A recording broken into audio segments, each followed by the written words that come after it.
Hello from Kingfisher, Oklahoma. Today we're going to look at 5 things from Ruth chapters 2 and 3.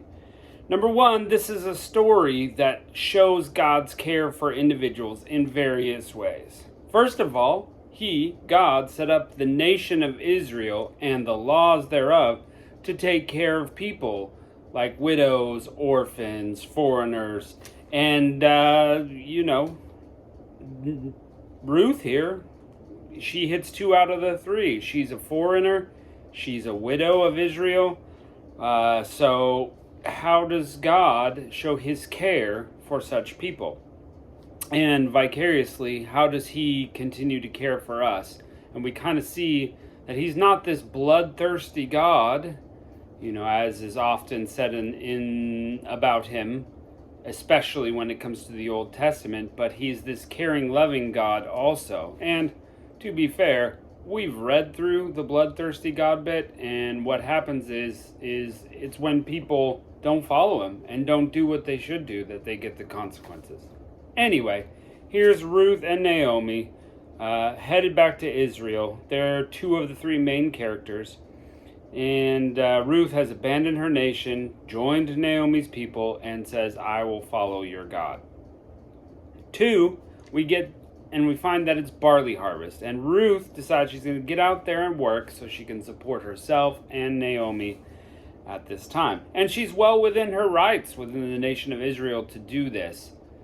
They could go to a field that was being harvested, and anybody could harvest the gleanings in the corners of the field. They could just harvest things because the regular harvesters were not allowed to go all the way to the corners.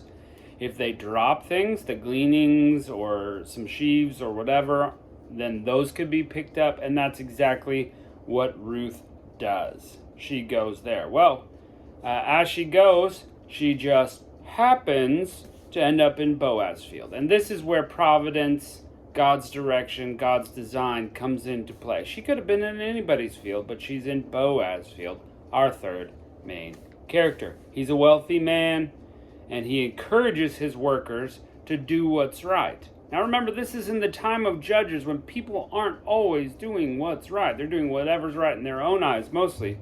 Here's Boaz, and he kind of represents God in a manner of speaking, that he's doing the right thing. And I guess also we should always represent God. Not that we are God, but we represent him in our actions.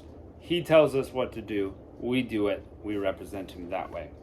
So he says to his workers, show her extra care, be kind, don't give her a hard time, drop some extra bundles for her that she can pick up.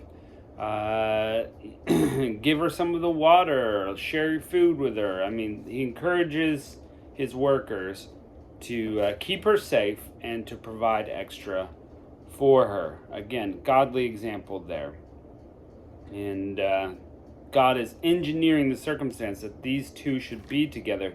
And now we've got our 3 main characters. Well, number 4, after doing all this, Ruth goes home to talk to Naomi, and she's thrilled that Ruth went to Boaz, because Boaz is a kinsman redeemer.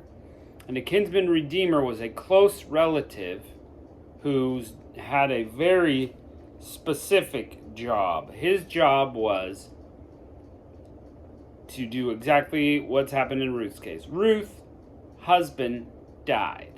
In the nation of Israel, when someone's husband died and the wife is childless, you would marry your brother would marry your widow. So if I died, my brother would marry my widow if she was childless and raise up a child to keep my name going in Israel. In Ruth's case, that's exactly what happened. Her husband died. The brother should be there to raise up a child, but he died also. So now it goes to a close relative, a kinsman redeemer. And that's what Boaz is. He's one of the kinsman redeemers. So this is God moving circumstances together. And redemption is a huge theme in the Bible. There's always a price needing to be paid for our sins, because we are sinful and the cost is death. Well, our kinsman redeemer, the one who is going to pay the price for us, Jesus Christ. So redemption is a huge theme in the Bible.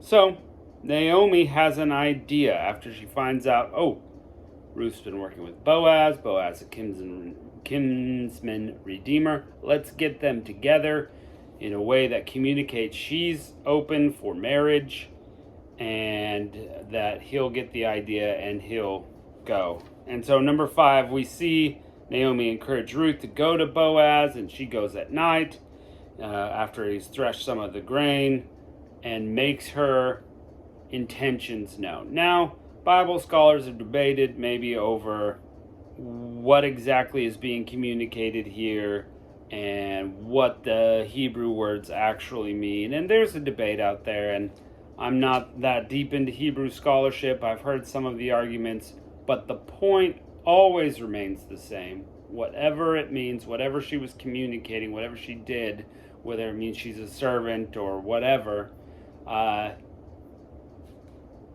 doesn't matter. The result is the same. Boaz gets the idea, takes care of her once again, sends her with some extra food out so that nobody talks about her after she comes to him at night. Nobody's going to talk about her. Don't tell anyone that she was here.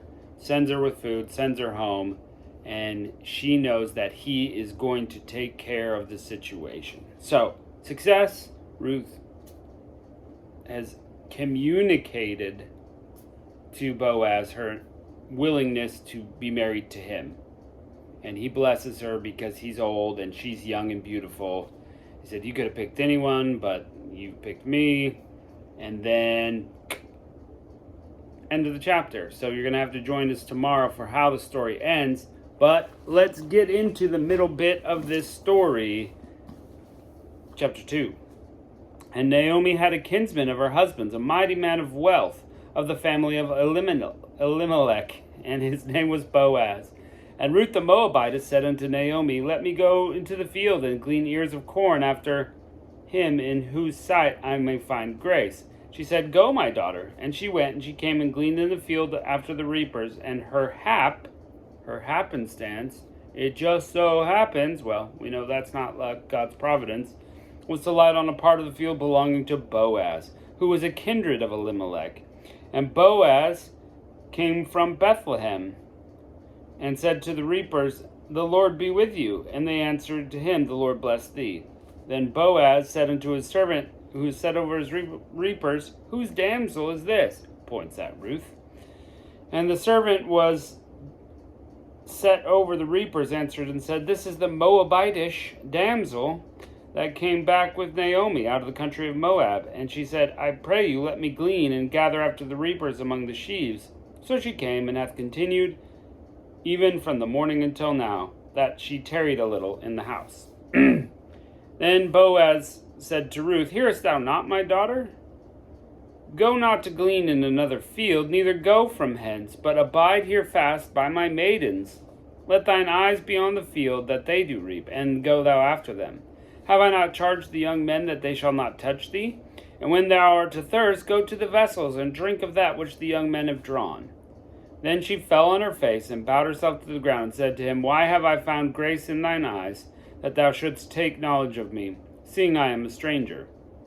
And Boaz said unto her, it hath fully been shown to me all thou hast done unto thy mother-in-law since the death of thine husband, and how thou hast left thy father and mother in the land of thy nativity, and art come to the people which thou knowest not heretofore. In other words, you took care of Naomi, I want to take care of you. The Lord recompense thy work, and the full reward give thee, the Lord God of Israel, under whose wings thou art come to trust. And she said, let me find favor in thy sight, my Lord, for thou hast comforted me, for thou hast spoken friendly unto thine handmaid, though I not be like unto one of thy handmaidens. Boaz said to her at mealtime, come thou hither, eat of the bread, dip thy morsel in the vinegar. And she sat beside the reapers, and he reached her parched corn, and she did eat, and was sufficed. So he gave her some food. And when she was risen up to glean, Boaz commanded the young men, saying, let her glean even among the sheaves, and reproach her not, and let fall also some of the handfuls of purpose for her. and leave them not, that she may glean them, and rebuke her not. So she gleaned in the field until evening, and beat out which she had gleaned, and it was about an ephah of barley. And she took it up and went to the city, and her mother-in-law saw what she had gleaned, and she brought forth and gave it to her, which she had reserved, what was suffice. So she actually saved some of the food she was eating for lunch and gave it to Naomi also. And her mother said to her, Where hast thou gleaned today? Where wroughtest thou? Blessed be he that did take knowledge of thee. And she shewed her mother-in-law with whom she had wrought, and the man's with whom she had wrought today is Boaz. And Naomi said unto her daughter-in-law, Blessed be the Lord, who hath not left off his kindness to the living and the dead. And Naomi said unto her, This man is near of kin to us, one of our next kinsmen. And Ruth the Moabitess said, He said also unto me, Thou shalt keep fast by my young men until they have ended all my harvest. And Naomi said unto Ruth, her daughter-in-law, It is good, my daughter, that thou go out with his maidens, that they meet thee not in another field. So she kept fast by the maidens of Boaz to glean until the end of barley harvest and of wheat harvest, and dwelt with her mother-in-law. So it keeps going, she keeps harvesting there. Chapter 3. Then Naomi, her mother-in-law, said unto her, My daughter, shall I not seek rest for thee, that it may be well with thee? And now is not Boaz of our kindred, with whom the maidens thou wast? Behold, he winnoweth barley tonight in the threshing floor. Wash thyself, therefore, anoint thee, put thy raiment on thee, and get thee down to the floor, but make not thyself known unto the man until he has been done eating and drinking. And it shall be when he lieth down, that thou shalt mark the place where he lieth, and thou shalt go and uncover his feet, and lay thee down. And he will tell you what you shall do. And she said unto her, All that thou sayest to me I will do. She went down unto the floor, and did according to her mother-in-law bade her. And when Boaz had eaten and drunk, and his heart was merry, he went to lie down at the end of the heap of corn. She came softly, and uncovered his feet, and laid her down. And it came to pass at midnight that the man was afraid, and he turned himself. And behold, a woman was laying at his feet. And he said, Who art thou? She said, I am Ruth, thine handmaid. Spread over thy skirt of thy handmaid. Spread therefore thy skirt over thy handmaid, for thou art a near kinsman. And she said, Blessed be thou of the Lord, my daughter, for thou hast showed more kindness in the latter end than the beginning, inasmuch as thou followest not young men, whether poor or rich. And now, my daughter, fear not, I will do to thee all thou requirest. For all the city of my people doth know that thou art a virtuous woman. And now it is true that I am thy near kinsman. However, there is a kinsman nearer than I. Tarry this night, and it shall be in the morning, when, if he will perform the part of kinsman well, let him do the kinsman's part. But if he will not do the part of kinsman to thee, then I will do the part of kinsman to thee. As the Lord liveth, lie down until the morning. And she lay at his feet until morning, and she rose up before one could know another. And he said, Let it not be known that a woman came here unto the floor. And he also said, Bring the veil which thou hast on thee, and hold it. And she held it, and he measured 6 measures of barley, and laid it on her. She went to the city. She came to her mother-in-law, and said, Who art thou, my daughter? And she told her all the man had done for her. And she said, These 6 measures of barley gave he me, for he said to me, Go not empty unto thy mother-in-law. Then she said, Sit still, my daughter, until thou know how the matter will fall, for the man will not be in rest until he finished this day. So, it seems like it's pretty much on the up and up, all the things, and he's going to do the right thing. He's going to let this man have a chance at marrying her first, because he's the closer, and it's really his job. But if he won't do it, then Boaz says he will marry her. So, yeah, it's God continuing to take care of the people. And it seems Boaz is always making the right choice there, trying to look out for her, look out for others. So it's a great, really nice story. And so we'll see how that goes tomorrow, and we'll catch you later.